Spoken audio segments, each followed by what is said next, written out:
I really want to showcase the fishery of the Mississippi River. When you start below Minneapolis, to me, that stretch of river from Minneapolis down to La Crosse, on down to Prairie du Chien, to the state line down into Iowa on both sides, is one of the most beautiful places, I think, in the United States. From an outdoor enthusiast standpoint, you won't find a better location. Fishing the river is incredible. I mean, great perch fishing, great walleye fishing, sauger fishing, pan fishing, you name it. The Mississippi River is absolutely loaded with fish. So we're gonna start by fishing with a good buddy of mine, Jared Flickinger from Running Ridge Outfitters. Him and his family have been guides on this river, I would say, was it 4 generations now, with his son Jordan running guide trips. They know this river better than I think anybody in the location and in that region, and you're about to find out why.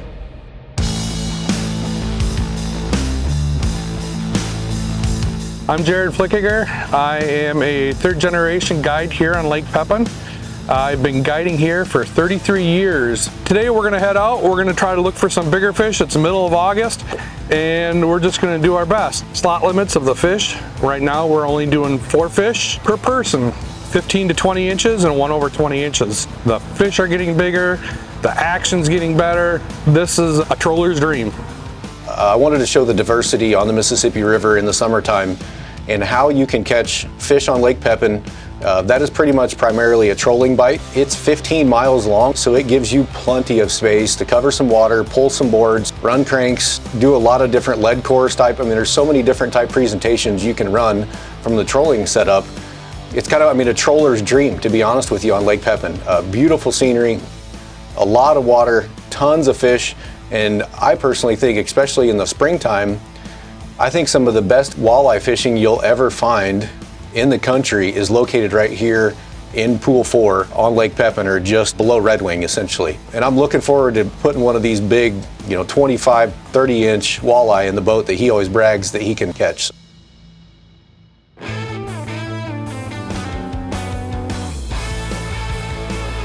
This time of the year, just to cover more water, we got just running cranks and the Berkeley flicker shads. So we'll be anywhere from 2.7 to 3.1 miles an hour, 3.2 sometimes, just to outrun the sheephead because there's so many fish in this body of water. So we're attaching these boards here, they're gator boards. We're gonna just let these out to the side. We'll get about 6 of these out. Right now, primary food source out here are these shad, and gizzard shad. They're all over the place. You'll see big pods of them as we start trolling here, all over the water column.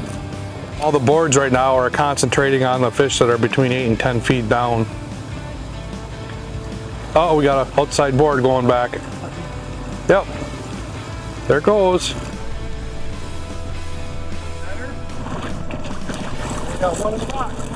What color did I tell you that I was gonna hit on? Mississippi Lake Pepin River walleye. 15 and a half. This pool is kind of unique. It consists of a river coming down from Red Wing to the top of Lake Pepin. It's a very narrowing area where the main channel is. It widens out right here, and it's the widest part of the Mississippi River. And then when you get on the bottom end of Lake Pepin, it turns into a lot of wing dams and different types of structure. The wing dams will force the flow of the river to the center of the channel for barge traffic. So you'll get a lot of your bass, you'll get a lot of walleyes in the wing dams, and a lot of your panfish down in that area. And mostly on the lake here, what we see mostly is just the walleye and the sauger.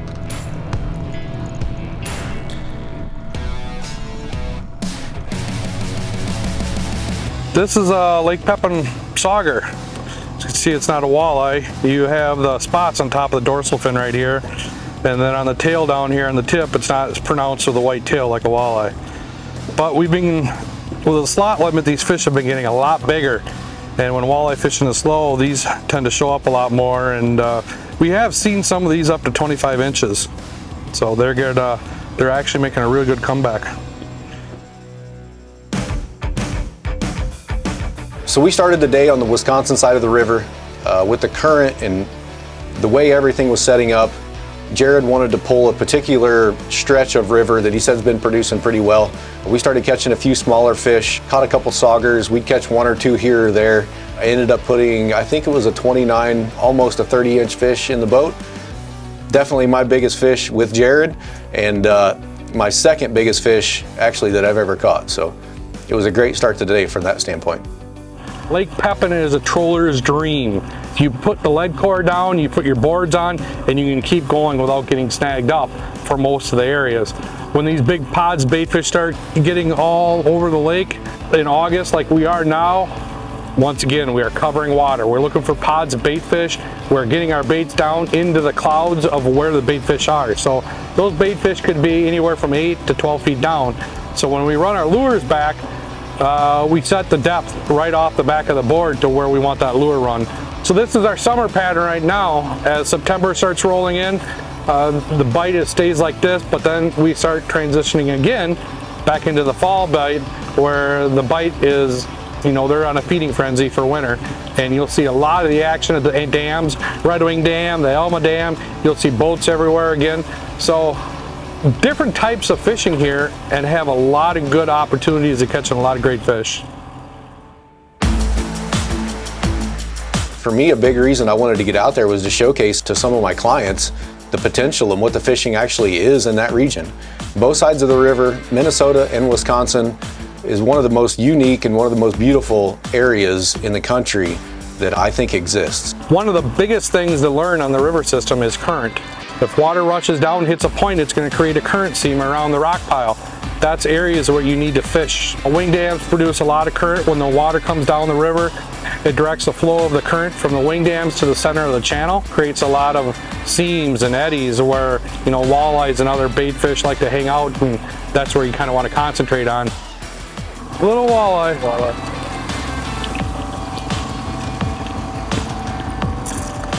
So Jared and I wrapped up the day of fishing. We put a few fish in the box. There's so many different ways you can catch walleye on this river system. To me, it's unbelievable that you can go out. If you have kids that have never fished before, you can go catch fish. If you're a professional fisherman and you like trolling, if you like jigging, if you like catching big walleyes, the Mississippi River is definitely the place to go.